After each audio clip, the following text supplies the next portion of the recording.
وبركاته أعوذ بالله من الشيطان الرجيم بسم الله الرحمن الرحيم الحمد لله رب العالمين والعاقبة للمتقين والصلاة والسلام على سيد الأنبياء والمرسلين وعلى آله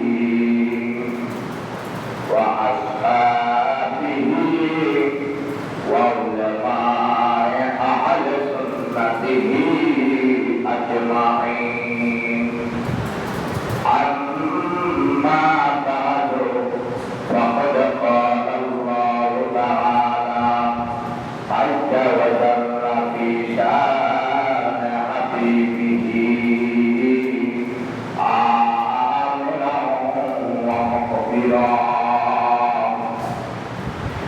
إن الله وملائكته يصلون على النبي يا أيها الذين آمنوا صلوا عليه وسلموا تسليما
शाबाना हज़रत मालिक शाह कुतुबी रहमतुल्लाह जामे मस्जिद आयोजित पाक पवित्र मुहर्रम मासेर তৃতীয় জুমা মুবারক সম্মানিত মুসল্লিরা সম্মানিত নওজোয়ান ভাইয়েরা সম্মানিত উলামায়ে কেরাম খুতবায়ে কেরাম মসজিদে হারুন খুতবা সম্মানিত ছোট কচি মাসুম বাচ্চারা বাইরের আওয়াজ যতটুকু যাচ্ছেন পর্দার আড়ালে পর্দার শিখ মা ও বোনেরা রহমানি ওয়া রাহমাতুল্লাহ তাআলা আসসালামু আলাইকুম ওয়া রাহমাতুল্লাহি তাআলা ওয়া বারাকাতুহু।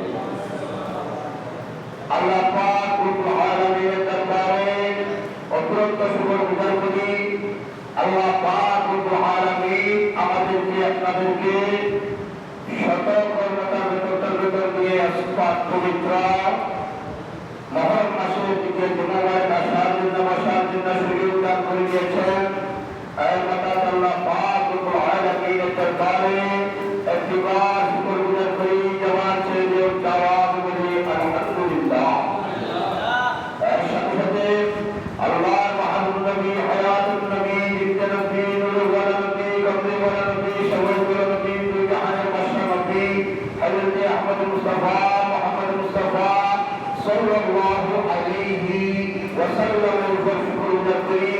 আল্লাহর মাহবুব নবী হায়াতুন নবী আসমানের নিচে জমিনের উপরে রহমতুল আলামিনের রহমতের নুরানি চাদর দিয়ে আল্লাহর বান্দা বান্দি এবং রাসূল আকরাম সাল্লাল্লাহু আলাইহি ওয়াসাল্লামের উম্মত উম্মতিদেরকে দুনিয়ার জমিনে পৃথিবীর জমিনে নিঃশ্বাস নেওয়ার জন্য বাসার জন্য সুযোগ দান করে দিয়েছেন। এর মাথাতে আল্লাহ এবং আল্লাহর হাবিবুল্লাহ জনাব মুস্তাফা মুহাম্মদুর রাসূলুল্লাহ সাল্লাল্লাহু আলাইহি ওয়াসাল্লামের উপর একবার শুকর গুজার করে জবান ছেড়ে দিয়ে উচ্চ আওয়াজে বলি আলহামদুলিল্লাহ। আমি আল্লাহ আপনাদের শুকর গুজার করতেছি। আপনারা যারা এসেছেন তারা ভাগ্যবান ইনশাআল্লাহ আজিজ। আপনারা যারা এখন পর্যন্ত আসতে পারেন নাই, আমি আপনাদের প্রতি আহ্বান করতেছি আপনারা সবাইকে বিলম্ব না করে মসজিদের আঙ্গিনা এসে পড়ুন, মসজিদে এসে পড়ুন। যেহেতু সময় অতি সংকীর্ণ, জুমার দিন আপনারা সবাইকে বিলম্ব না করে তাড়াতাড়ি মসজিদে এসে পড়ুন। যাই হোক, এই মাস হলো মুহররমের মাস, ঠিক না? এই মাস হলো বছরের শুরুর মাস, ঠিক না? এটা আরবি মাস দিয়ে বছরের শুরু হয়। ওই মাসের নাম হলো মুহররম মাস, সুবহানাল্লাহ। আর ইংরেজি মাস দিয়ে বছর শুরু হয়, ওই মাসের নাম হলো জানুয়ারি মাস, সুবহানাল্লাহ। বাংলা মাস দিয়ে বছরের শুরু হয়, এই মাস হলো কি বৈশাখ নাকি বৈশাখ? কোন মাস বলে বাংলা? বৈশাখ মাস, সুবহানাল্লাহ। আসলে বাংলা মাস আমাদের কাছে কম থাকে, সেই জন্য। যাই হোক, তাহলে মুহররম মাস এটা আরবি মাস। আমার নবী আরবি, ঠিক না? আমার নবী আরবি, সৌদি আরব আরবি। আমার নবী এসেছেন আরবের জমিনের মধ্যে, সুবহানাল্লাহ। সেজন্য আমরা চেষ্টা বেশি করে আরবি মাসকে আমরা প্রাধান্য দিতে হবে, ঠিক না? আমি অতি সংকীর্ণ সময়ের মধ্যে গুরুত্বপূর্ণ কিছু কারবালার কোন কাহিনী আমি বর্ণনা করব। আপনারা এইদিক সেদিক ঘোরাফেরা না করে, এদিকে সেদিকে না তাকিয়ে আমি আপনাদের দিকে তাকাবেন। ইনশাআল্লাহ আজিজ, যদি আজকের এই কোন কাহিনী কারবালার কাহিনী শুনে আমল করে যদি আল্লাহ দরবারে যদি আমার তত্ত্বের মধ্যে যদি কবুলিয়ত হতে পারে, তাহলে আল্লাহ পাক রব্বুল আলামিন আপনি দুনিয়ার জমিন থেকে ইন্তেকাল করার সঙ্গে সঙ্গে আলেমে বরজখে যাওয়া মাত্র আপনাকে আল্লাহ পাক রব্বুল আলামিন আল্লাহর উদ্দেশ্য নবায়ন জগতের মালায়েকা ফেরেশতারা আপনাকে আল্লাহ পাক রব্বুল আলামিন আটখানা জান্নাতের মধ্যে নিয়ে যাবে। ঠিক আছে, সুবহানাল্লাহ। আপনারা জান্নাতে চান তো? জান্নাতে যেতে চান? চাইলে তা করবেন। সবচেয়ে পৃথিবীর জমিনের মধ্যে দুইটি ইশারা, কয়টি? দুইটি ইশারা। কথা বলবেন। আমি আজকে আরো করতেছে, আমি কথা বলতে নাকি আপনারা কিছু বলেন না। আমি বড় করে বলতে বলবো, তারা শুনেন না। আমার দায়িত্ব হলো কি বলে দেওয়া, শোনা রাখার দায়িত্ব আপনাদের। হেদায়েতের মালিক কে? আল্লাহ। এটা তো বুঝছেন, এটা তো বাংলা আসাম করার কথা বুঝেছেন তো? কমলা, দলিল বন্যা, খতিয়ান, এগুলা যদি নাম চাই আপনার থাকে, হাজার আপনাকে মাথা পেতে দিলেও জমিন কি আপনার থেকে চলে যাবে? যাবে না। বরঞ্চ সরকার ভোট কাছারি সমস্ত কিছু যদি এক পাল্লায় করা হয়, তারপরে আপনার দিকে রায় যাবে। ঠিক না? এটা খেয়াল করতে হবে। এটা আপনারা সুবহানাল্লাহ, আলহামদুলিল্লাহ, আল্লাহু আকবার এগুলো যদি মসজিদে বসে বসে বলো, আল্লাহর জিকির নবীর দরুদ যদি মসজিদে বসে বসে যদি পড়ো এবং বলো, তাহলে মদিনাওয়ালা রাসূলের দিকে কি করবে? আপনার রায় যাবে। বলি সুবহানাল্লাহ। আপনি জান্নাত জান্নাত খুঁজতেছেন, জান্নাত আপনি পাবেন না। আপনি যখন মদিনাওয়ালা রাসূলকে পেয়ে যাবেন, অটোমেটিক জান্নাত আপনাকে খুঁজে নেবে। সুবহানাল্লাহ। কারণ জান্নাতের মালিক কে? আল্লাহ কাকে দিয়েছে? নবীকে। আপনি তার মালিক। আপনি যদি আমার হাসান ভাই যদি কি রেজিস্ট্রি করে দিয়ে দেন আপনি বাপ্পায় সন্তানকে, তার মালিককে সেটা না। আল্লাহ যদি নবীর জন্য দুনিয়া বানিয়েছেন, দুনিয়ার নিয়ামত নবীর উম্মতের জন্য বানিয়েছেন, তাহলে জান্নাতকে আল্লাহ জন্য বানিয়েছেন, জান্নাতও তো নবীর জন্য বানিয়েছেন। বলতে বলি সুবহানাল্লাহ। এই জান্নাতের মালিক হলো আল্লাহ। আপনি জান্নাত খুঁজতে পাবেন পাবেন না। আপনি মদিনাওয়ালা রাসূলকে খুঁজেন, আজকে থেকে কালকে থেকে জান্নাত আপনাকে তালাশ করবে। সুবহানাল্লাহ। মর্মান্তিক ঘটনার মধ্যে দুটি, একটি হলো ঈদে মিলাদুন নবী, যেদিন আমার নবী জিকির জমিনের মধ্যে তশরিফ ফরমায় আসেন। বলতে বলি সুবহানাল্লাহ। এটা হলো সবচেয়ে বড় ঈদ। এর চেয়ে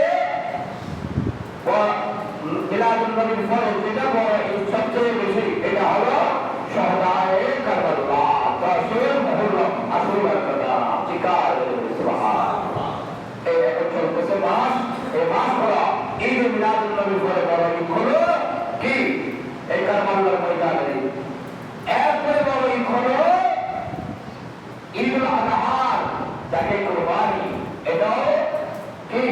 ইমতিহানের বিনিময়ে কুরবানি পেয়েছি। ঠিক না? সেজন্য কি করতে হবে? আমরা তো সব এটা বলা মাহফিল করতেছেন না। এটা করা আমাদের জন্য এক প্রকার কি পরস্পর চলে, এটা করতে হবে। যাই হোক, কারবালার জমিনের মধ্যে আমি এতটুকু থেকে বললাম, সময় পাবো না। 18,040,000 এক রমায় 18,000 আর রমায়তে 40,000 সিটি কুফার জমিন থেকে মদিনায় মানওয়ারার মধ্যে পাঠিয়েছেন। বলি সুবহানাল্লাহ। সেই সিটি যেতে যেতে যেতে যেতে 40,000 সিটি যখন জমা হয়ে গেল, ইমাম হুসাইন রাদিয়াল্লাহু তাআলা আনহুর হুজারার মধ্যে যখন গেলেন, তখন চিন্তা করলেন, ও বাবা সেটা সত্য, আমাদের যে ভালো আছে, আমরা কোবাই দিতে হবে। কোবাই যাবো কি জন্য? সিটির মধ্যে লেখা আছে, এই ইমাম হুসাইন জিন্দাবাদ, আহলান সাহলান, ইমাম হুসাইন জিন্দাবাদ, আপনি আমাদের কোরবান জমিনের মধ্যে আসেন। আমরা এখানে পথভ্রষ্ট মানুষ রয়েছি, আমরা ঈমান আনি নাই, আমাদেরকে বাইত করাবে, আহলে বাইতের সংগঠনের মধ্যে আমরা লিপ্ত হব, এমন কোন লোক আমাদের কোরবান জমিনের মধ্যে আসে নাই। তুমি ইমাম হুসাইন রাসূলের পুত্র নাকি, তুমি কোরবান জমিনের মধ্যে আসো, আমরা তোমার হাতে বাইত গ্রহণ করব। বলি সুবহানাল্লাহ।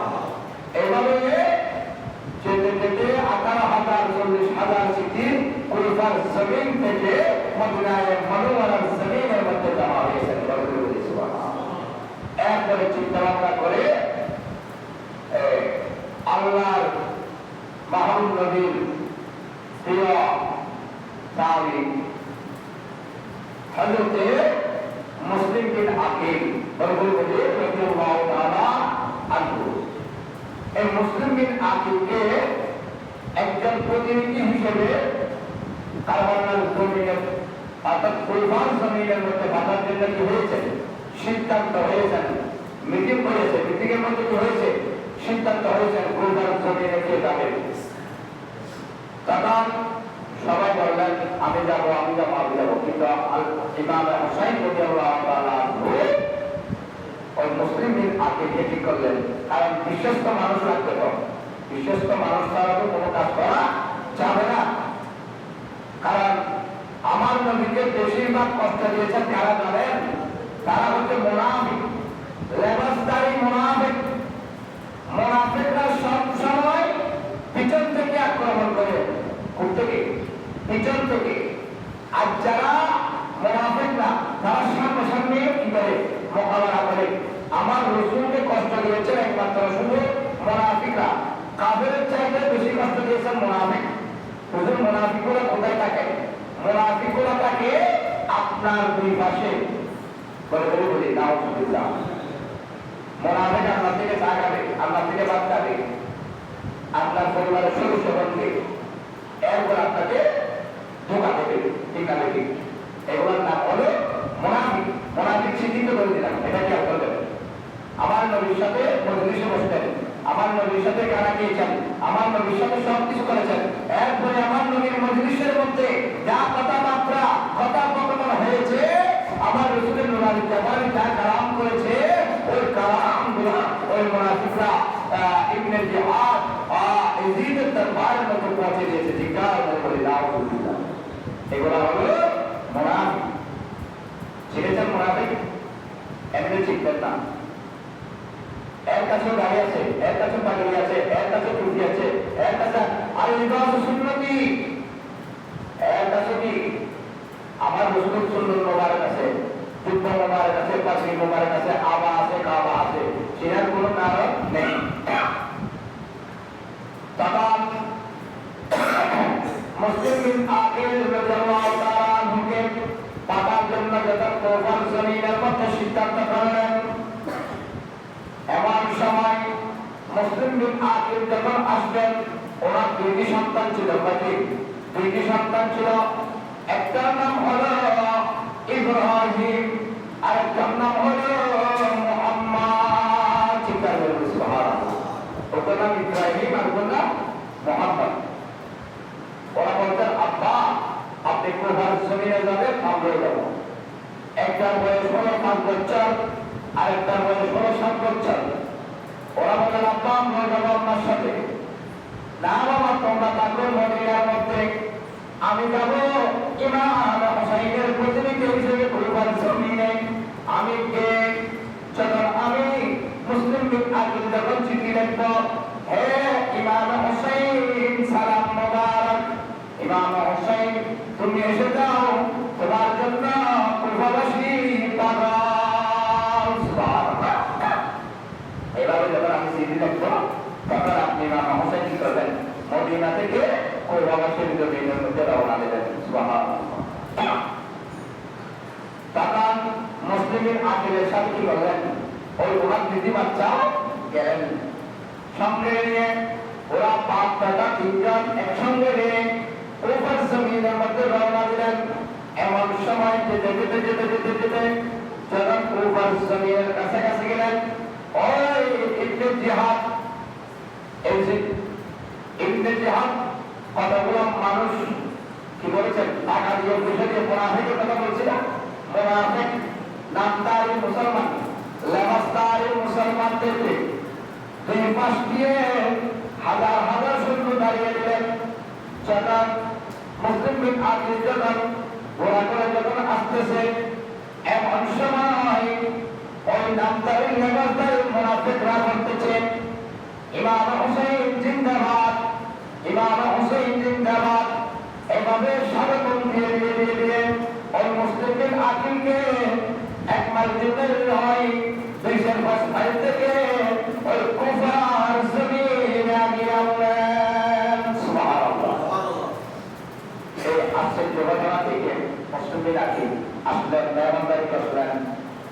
এভাবে একদিন গেল, দুই দিন গেল, তিন দিন গেল, এভাবে 7 দিন গেল। মহারাজ ওই মুসলিম আকিলের হাত মোবারকের মধ্যে 1000 নয়, 2000 নয়, 100 নয়, 200 নয়, কিতাবের মধ্যে আছে 10,000, 15,000 মানুষ মুসলিম আকিলের হাতে বাইত গ্রহণ করল।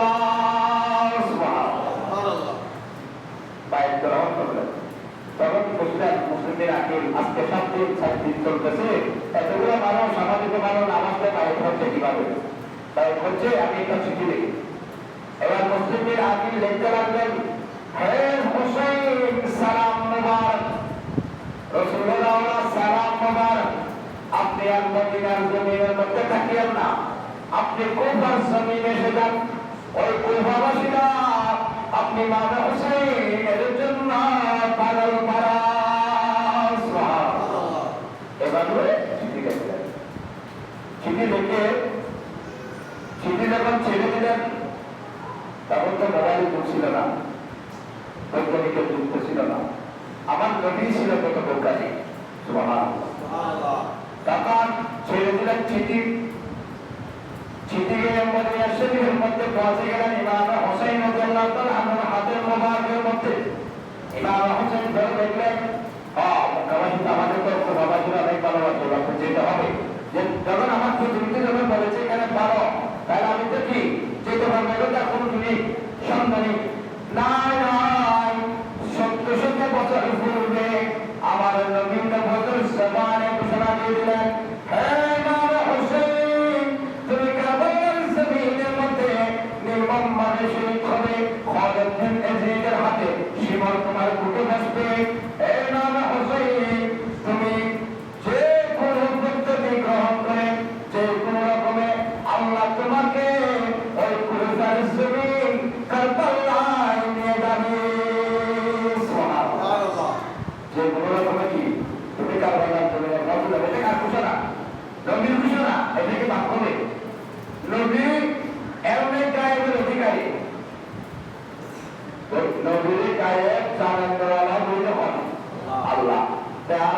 আমরা অনেকে বলে দেখি নবী গায়েব না জানে, নবী গায়েব যদি না জানে নবী কেমনে বলে দিত তুমি কারবালার জমিনে শহীদ করে দিতাম। আরো অনেক ইতিহাস আছে। এই কথা যখন বললেন, ইমাম হুসাইন চিঠি ওখানে পৌঁছে গেলেন।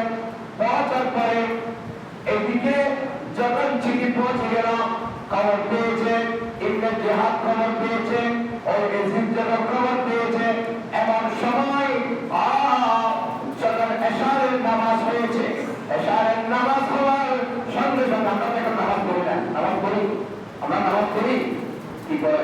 নামাজ পড়ে না, নামাজ সবাই নামাজ পড়ে, তাহলে আমি একদম পড়ি না। ঠিক যা নামাজ পড়ার কবিতা করে আমি হল না, যা নামাজ, কারণ নামাজ পড়তে হবে, পড়তে হবে। ইমাম হুসাইন রাদিয়াল্লাহু আনহু নামাজ ছাড়েন নাই, নামাজ ছেড়েছেন, নামাজ ছাড়েন নাই, নামাজ পড়তে হবে।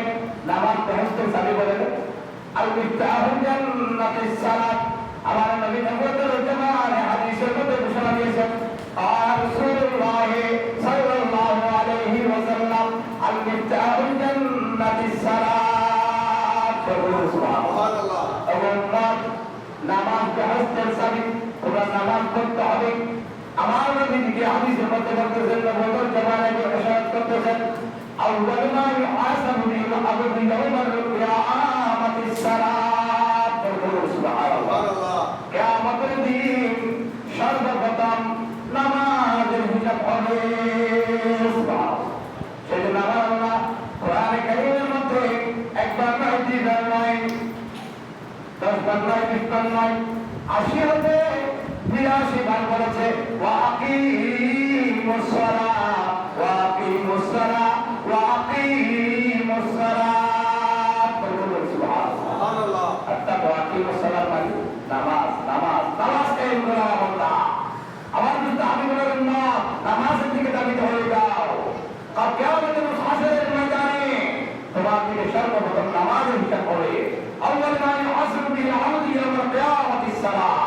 ওই সারাদিন জমজমাট থেকে নেওয়া হবে। কোথায় বন্ধা আমরা কোথায় বসে আছি? আমরা শুধু খাচ্ছি, ঘুমাচ্ছি, আল্লাহ দরবারে শুকরিয়া আদায় করছি না। আল্লাহ দরবারে কি শুকরিয়া আদায় করো? লাইন শাকারতুম লাযিদান্নাকুম ওয়া লাইন কাফারতুম ইন্না আযাবি লাশাদীদ। ঠিক আছে, সুবহানাল্লাহ। তখন দেখবেন আপনাকে কি করবে? আল্লাহ আপনাকে শুকরিয়ার নিয়ামত বাড়িয়ে দেবে, জাযা বাড়িয়ে দেবে, আপনাকে টাকা বাড়িয়ে দেবে, পয়সা বাড়িয়ে দেবে, ধন সম্পদ বাড়িয়ে দেবে। সন্তান সন্ততি যদি না থাকে, ওটা সন্তান সন্ততি আল্লাহর কুদরতের মদদ থেকে দান করবে। ঠিক আছে, সুবহানাল্লাহ। তখন আপনি বললেন না ইমাম হুসাইনের কাছে ওখানে চিঠি গেলেন, আর কুফার জমিনের মধ্যে ওই ইবনে জিহাদ ইয়াজিদের কমান্ডার, কুফার জমিনের কমান্ডার সমস্ত মুনাফিক সৈন্যদেরকে বলে দিয়েছে, এই ইমাম হুসাইনের কাছে চিঠি গিয়েছে, হুসাইন আসলে চিঠি লিখেছে, এখন তোমরা একটি কাজ করো, তোমরা সবাই মিলে ওই মুসলিমদের আকিলকে গ্রেফতার করো। ওরা কি গ্রেফতার করতে করেছিলেন? কারণ ওরা তো মুনাফিক, আগেই বলেছিলাম, কথা একটু খেয়াল করবেন। এগুলা কারবার ওরা করলে 3 ঘন্টা সময় লাগবে, এখনো শুরু করিনি। তাহলে তখন কি করলেন? বন্ধুগুলি করলেন, মুসলিমের আকিল আর কিছু বলতে পারতেছে না। ওনার 2 সন্তান ছিল, ওই 2 সন্তানকে বলেছেন, বাবা আমি তো এখানে শাহাদাত বরণ করতে হবে, কারণ আমার জানা হয়ে গেছে আমাকে যখন বন্দী করে ফেলছে, তোমরা তো ছোট মানুষ, তোমরা চলে যাও, এদিক দিয়ে চলে যাও, তোমরা মদিনা ওয়ালা রাসূলের দরবারে গিয়ে বলবে আমার আব্বা শহীদ হবে কুফার জমিনে। ও ইমাম হুসাইন রাদিয়াল্লাহু তাআলা আনহু, রাসূলের উম্মত মুহাম্মদের নাতি, আপনি কুফার জমিনে যায়েন না, ওখানে হলো মানুষদারি লেবাসদারি মুনাফিক। বলুন নাউযুবিল্লাহ। এই কথা বলেছেন কে? মুসলিমের আকিল বলেছেন সন্তান। মুসলিমের আকিল আর চিঠি লিখতে পারতেছেন না, ইমাম হুসাইন না আসার জন্য চিঠি আর দিতে পারতেছেন না, বন্দী করে বলছে চিঠি দেবে কেমনে? তা করুন কাহিনী। তখন মুসলিমের আকিলকে কি করা হয়েছে? শহীদ করা হয়েছে। এরপরে দুইটি বাচ্চা, ওটা ওই দুইটি বাচ্চা লুকোতে ছিল, আবার মদিনার পথে যাওয়ার ছিল, মদিনার পথে যেতে রাত্রে পথে গিয়ে দিয়েছে, ঘুরতে আবার যেখানে ছিল সেখানে এসে গেছে। কারণ মদিনার রাস্তা খুঁজে পান নাই, কারণ আল্লাহ তো ওখানে হুকুম করে দিয়েছেন যে এখানে কি হবে?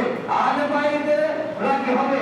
কুফার জমিনের মধ্যে আহলে বাইতরা অর্থাৎ শহীদ কারবালা হবে, কারবালার জমিনের মধ্যে শহীদ করে অর্থাৎ রাসূলের উম্মতের জন্য চিৎকার করে সুবহানাল্লাহ। সেজন্য ঘুরতে আবারও সকাল হয়ে গেল, আবার দিচ্ছে, তখন দেখতেছে দুটি বাচ্চা আবারও লড়ে আবার সুবহানাল্লাহ। তখন ওরা একটা রেজারে ঢুকতে ছিল, ওই মহিলার স্বামী ছিল এজিদের বাকি, উনি দেখছেন, উনি নিয়ে গেছেন, উনি আবার ওদেরকে শহীদ করলেন। এটা অনেক লম্বা ইতিহাস, এটা মাহফিলে মাঠের মধ্যে বলা যায়, কারণ 3 ঘন্টা সময় থাকে, এখানে বলতে পারতেছি না। তাই এবার আসুন, এভাবে যখন বললেন আর দেরি করলেন না, ওইদিকে ইমাম হুসাইন রাদিয়াল্লাহু তাআলা আনহু 72 জন, কয়জন? 72-73 জন কাফেরা নিয়ে ইমাম হুসাইন রাদিয়াল্লাহু তাআলা আনহু ওই মদিনায় মুনাওয়ারা থেকে ওই কুফার জমিনে রওনা হয়ে গেল। সুবহানাল্লাহ। এখন পুরো আহলে বাইত, পুরো পরিবার নিয়ে কুফার জমিনে আসতে লাগলেন ইমাম হুসাইন। যখন ইমাম হুসাইন যখন আস্তে আস্তে যখন কুফার সীমানার মধ্যে যখন ঢুকে গেলেন, এমন সময় ওই মুসলিমদের আগে তো তারা বন্দীখানায় আছে, এখানে কি করতেছেন? আবার মুনাফিকরা সাহায্য করতে হবে, ইমাম হুসাইন জিন্দাবাদ, ইমাম হুসাইন জিন্দাবাদ। এবার ইমাম হুসাইনকে জিন্দাবাদ বলে কি করলেন? নিয়ে আসলেন। যখন ইমাম হুসাইন যখন কাছাকাছি আসলেন, মনে করলেন ইমাম হুসাইন, এটা ইমাম হুসাইন নয়, এটা হলো ইবনে জিহাদ। নাউযুবিল্লাহ। ইমাম হুসাইন মনে করলেন তারপরে স্লোগান দিয়ে ইংরেজি হাত এসি করে ঠিক স্লোগান দিয়ে রাখি। যখন ইমাম হোসেন যখন আসি তখন ইমাম হোসেন যদি আল্লাহ তাআলা আমার কি বেশি বলতে বেশি তারপর বলতে বহু কথাবার্তা আছে। ইমাম হোসেন যদি আল্লাহ তাআলা কারবালার ময়দান যখন এসেছেন তখন দুর্বল ঘোড়া নিয়ে আসলেন। ওই ঘোড়ার উপর থেকে যেতে যেতে যেতে যেতে ঠিক ওনাকে কি করলেন, ঠিক মারলেন। ওনার কাছে একটি দুর্বল ঘোড়া ছিলেন, ওই ঘোড়াকে ঠিক নিক্ষেপ করলেন। একটা আমার বিচার হয় কিতাবের মধ্যে আসতেছে 133টি, আরেকটার মধ্যে আসলেন 263টি। এই তিনগুলা তিন যা বললাম এগুলো কি বললেন ইমাম হোসেন রাদিয়াল্লাহু তাআলা আনহুর ঘোড়া কি শরীর মোবারকের মধ্যে মারলেন। এই জিতের সৈন্যরা, এই জিতের কয় হাজার সৈন্য মনে আছে? কয় হাজার? 22,000। কয় হাজার? 22,000। এগুলো মনে রাখবেন ইতিহাসগুলা। আপনারা যে মোবাইলের যুগ, বৈজ্ঞানিকের যুগ, বই আছে, পুস্তক আছে, এগুলো আপনারা কালামপুর না গেলে কিছু এক করবেন না। কালামপুর না গেলে আপনারা মোবাইল না দেখে এগুলো ইতিহাসগুলো পড়বেন। কারণ এগুলো পড়লে এগুলো যদি আপনি আমল করেন, আল্লাহ যদি চান আপনাকে ইমামে হাসান এবং হোসেন রাদিয়াল্লাহু তাআলা মহব্বতের উসিলায় আপনাকে জান্নাতে দিতে পারে। বলি সুবহানাল্লাহ।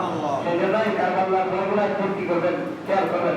যখন ইমাম হোসেন রাদিয়াল্লাহু তাআলা যখন আসলেন তাবু গাড়লেন, যেখানে কারবালার ময়দান সেখানে কি করলেন, তাবু গাড়লেন। তাবু গাড়ার পরে ওখানে সবাই মা বোনদেরকে সবাইকে কি করলেন, ওখানে হাসপাতাল দিলেন। বর্তমান ভিত্তিতে সবাইকে হাসপাতালে ওখানে মধ্যে রাখা হলো। এরপরে ইমাম হোসেন রাদিয়াল্লাহু তাআলা 9 তারিখ রাত্রে, 9 তারিখ আমরা রাখছি না, 9 তারিখ রাত্রে ইমাম হোসেন রাদিয়াল্লাহু তাআলা ঘুমান নাই। সবাই মা বোনদেরকে ঘুমিয়ে দিলেন। ইমাম হোসেন রাদিয়াল্লাহু তাআলা কি করলেন, তলোয়ারটা একটা তলোয়ার ছিল, তলোয়ারটা কি করলেন জমির নিচে দিয়ে যাবে। ইমাম হোসেন রাদিয়াল্লাহু তাআলা একটু বসে বসে ঘুমাচ্ছেন।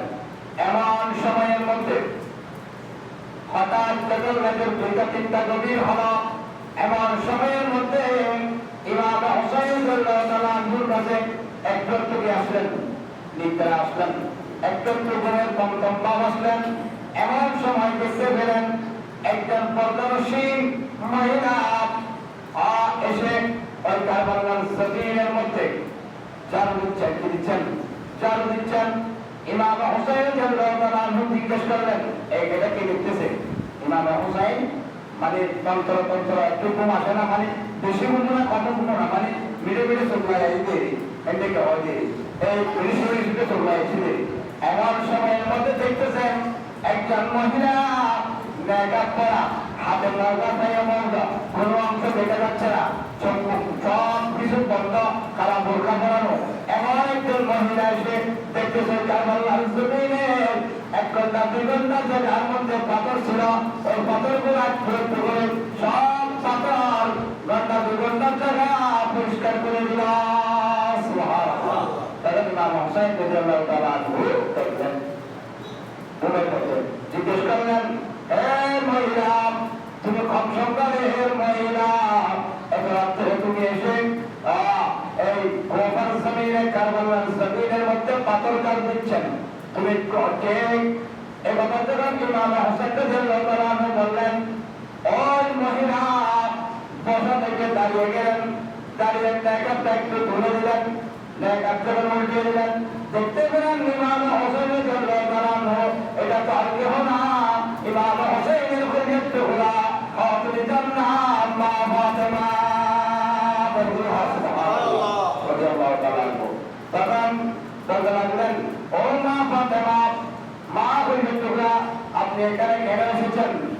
তখন ফাতেমা জবাব দিলেন, হে ইমাম হোসেন, তুমি আমার সন্তান, খুলিয়াত হুলা সন্তান, তুমি 10 মুহররম আগামীকাল তুমি এখানে শহীদ হবে, এখানে তুমি শহীদ হবে।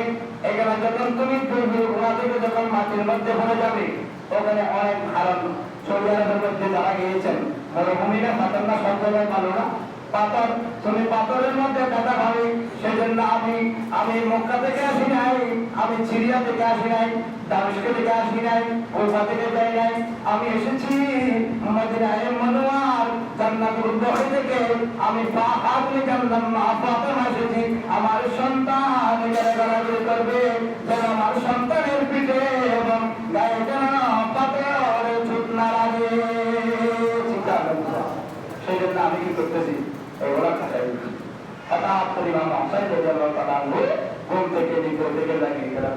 তখন নিশ্চিত হয়ে গেলেন, ইমাম হোসেন রাদিয়াল্লাহু তাআলা আনহু নিশ্চিত হলেন কাল সকাল হলে আমার কারবালা শুরু হয়ে যাবে। সুবহানাল্লাহ। তখন ইমাম হোসেন রাদিয়াল্লাহু তাআলা আনহু যখন 3টা বাজলেন তখন সব কাফেলা সৈন্যকে ডাকলেন, তোমরা উঠো, তোমরা যে যেখান দিয়ে পারো তোমরা আমার নানার দেশে চলে যাও, অর্থাৎ মদিনায় মনোয়ারের মধ্যে চলে যাও। ঠিক আছে, এই কথা কে বললেন? ইমাম হোসেন রাদিয়াল্লাহু তাআলা আনহু সব 72 জন কাফেলা গিয়েছে সবাইকে বললেন, এবং মহিলারা পুরুষরা যারা ছিল সবাই বললেন, ইমাম হোসেন আমরা যাব না, আপনাকে ছেড়ে যাব না। কারণ ইমাম হোসেন বললেন, ও আমার সঙ্গী ভাইয়েরা, আমার মা বোনেরা, তোমরা চলে যাও, কারণ আমার নানা বলেছে নবুয়তের জমানে আমি কারবালার জমিনে শহীদ হব। কারণ এর আগে যেখানে তাবু কাটতেছে সময় নিয়েছিল, মাঝে মাঝে করতেছি, যেখানে তাবু কাটতেছে সেখানে তারা উঠতেছে, ঠিক না? যেখানে মানে পুরা দিচ্ছে সেখান থেকে কি করতেছে, তারা দিতেছে, রক্ত দেখা যাচ্ছে। তখন ইমাম হোসেন বললেন, ও আমার নানা বলেছে কারবালার জমি, এটাই মনে হয় কারবালার জমি, এখানেই তোমার আমার সঙ্গী সাথীরা তোমরা এখানে কি করো, তাবু কি করো, তাবু করো, এখানে আমরা যাপন করবো, বলে করে বলি সুবহানাল্লাহ। তখন আপনি করেন নাই, সবাইকে যাওয়ার জন্য লাইক বন্ধ করে দিয়েছে ইমাম হোসেন রাদিয়াল্লাহু তাআলা আনহু। এই আমার সঙ্গী ভাইয়েরা, তোমরা যে যেখান থেকে পারো চলে যাও। আর আমরা এখানে যদি মসজিদে যদি বলি এখানে কিছুক্ষণের জন্য আজাদ হবে, তোমরা সবাই যে দিকে পারো চলে যাও। যারা না তাই দিব না, যারা ভাঙ্গি বলে যাও হলো তো কথা বলে ঘরে, ঠিক না? ঠিক অবশ্যই হলো হয়তো আমার কাছে তো পুণ্য মুসলমান হয় না, নয় খেয়াল করুন। তখন ইমাম হোসেন রাদিয়াল্লাহু তাআলা আনহু যদি কারবালার জমিনে শহীদ না হতেন তাহলে আমরা আপনারা সবাই মাথায় টুপি দেওয়ার মতো সিদ্ধান্ত থাকতো না। এক কথায় আমরা মুসলমানের মধ্যে থাকতাম না। তবে করে বলি সুবহানাল্লাহ। ইমাম হোসেনের অবদান তখন উনি এটা তাবু গাড়লেন। এরপরে রাত গেলেন, দেখতেছে ইমাম হোসেন কান্না করতেছে বসে বসে। যখন আজান দিচ্ছে তখন দেখতেছে সবাই ঘুরে ঘুরে আবার কি তাবুর মধ্যে ঘুরে ঘুরে বলি সুবহানাল্লাহ। ইমাম হোসেন বললেন, কি রে আমার ভাইয়েরা, তোমরা যাও নাই? আহা, সবাই কান্নাকাটি করতেছে, না আমরা আপনাকে ছেড়ে যাবো কেন? আমরা যদি আপনি ইমামে হোসেন রাদিয়াল্লাহু তাআলা আনহুকে আপনাকে যদি আমরা কারবালার জমিনের মধ্যে আপনাকে যদি আমরা ছেড়ে যদি চলে যাই, কাল কিয়ামতের ময়দানে হাসরের ময়দানের মধ্যে আমরা আবার আমার নবীকে আমরা কি জবাব দেবো? বলি সুবহানাল্লাহ। সেই জন্য কি করে নাই, জান নাই, সেটা বুঝতে হবে। যাই হোক, সময় সংকীর্ণ সময় চলে গেল। অনেক করুণ কাহিনী এখান থেকে এখনো পর্যন্ত কারবালার কাহিনী বলার মতো এখনো আসি নাই। এই মাত্র একটু আসলাম, এখনো পর্যন্ত আসি নাই। কি মর্মান্তিক ঘটনা, এটা বললে আপনারা কান্না করবেন। আল্লাহ রাব্বুল আলামিন আমাদেরকে আপনাদেরকে সবাইকে এই কারবালার মর্মান্তিক কথাগুলো শুনে আমল করার তৌফিক দান করুন। আসহাবে রাসূলের জামানার মধ্যে বনি ইসরায়েলের সময় আসহাবে রাসূল নাম শুনেছেন? ওই আসহাবে রাসূলের জামানার মধ্যে ৩৫ বছর উম্মতটা ঘুমন্ত ছিল। বলে সুবহানাল্লাহ। কয় বছর? ৩৫ বছর। আর ৩৫ বছর তো দূরের কথা, বাড়া করি এরা ৫০ বছর বাইশ ঘোরা হতে হতে না। ৩৫ বছর আসহাবে রাসূলের মতো কি ঘুমাই